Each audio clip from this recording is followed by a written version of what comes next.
Sometimes veering off track can cost you millions of dollars.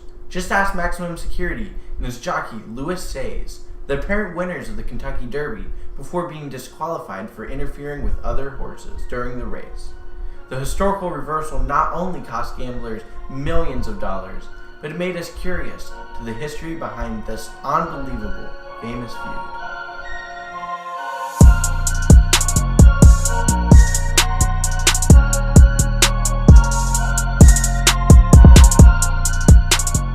Maximum Security was born May 14, 2016, pretty young for an athlete, to Gary and Mary West stables in Lexington, Kentucky. Trained by Jason Service, Maximum Security got off to a hot start in his racing career, winning the first 4 races that the horse competed in, which was good enough to earn a spot in the Kentucky Derby. Even with 19 horses in the Derby, most experts agreed that Maximum Security was the best horse in the race, and ended up being one of the favorites with 9-2 odds. Along the way, Maximum Security had to bump off several contenders, including legendary trainer Bob Baffert's horses and other favorites. Still though, it wasn't so crazy to see Maximum Security take the lead with a few hundred yards to go. In the final stretch, the horse unleashed with raw power and pulled away to a dominant victory, winning by several body lengths. However, after the race finished, Derby officials took their time making the results official. Everything seemed okay at first, until officials were notified of a complaint from John Court, the jockey of Long-Range Toddy, that Maximum Security impeded his progress. To put that in simpler terms, Maximum Security cut him off to gain a competitive advantage. Commentators and fans alike were busy trying to decipher the film, while officials were busy deciding if Maximum Security was guilty of that right there. The tape shows Maximum Security impeding on Country House, War of Will, and Long-Range Toddy.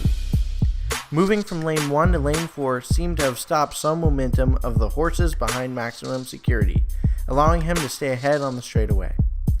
Ultimately, Maximum Security was disqualified, handing the first race of the Triple Crown to runner-up and heavy underdog, Country House. The rolling was the first such disqualification in the long history of the Kentucky Derby. And although many casual race fans disagreed with the rolling, experts concluded that the right call was made. According to racing broadcaster Eddie Olczyk, the call was a no-brainer. Do you think ultimately this is a call that was, while difficult, it was the correct call for the stewards to make? 1,000%. To add on to the disappointment, the owner's appeal the next day, asking for Maximum Security's win to be reinstated, was flat out rejected by officials, leaving Maximum Security's owner befuddled and angry. I couldn't, we were stunned, shocked, and in total and complete disbelief. It had never been done before. Then a week later, Maximum Security jockey Louis Says was issued a 15 racing day suspension for the violation.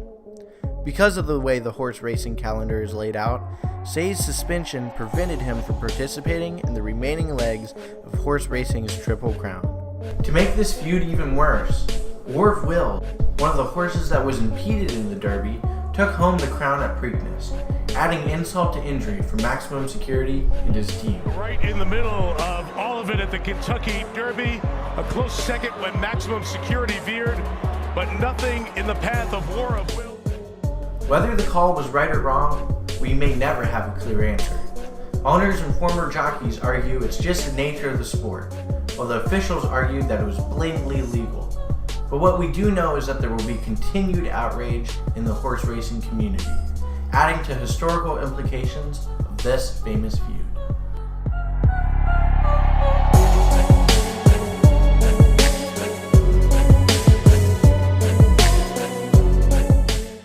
Will Maximum Security ever race again? And if so, will he finally claim a victory in correct fashion? Let me know in the comments below, and remember to subscribe to Famous Feuds.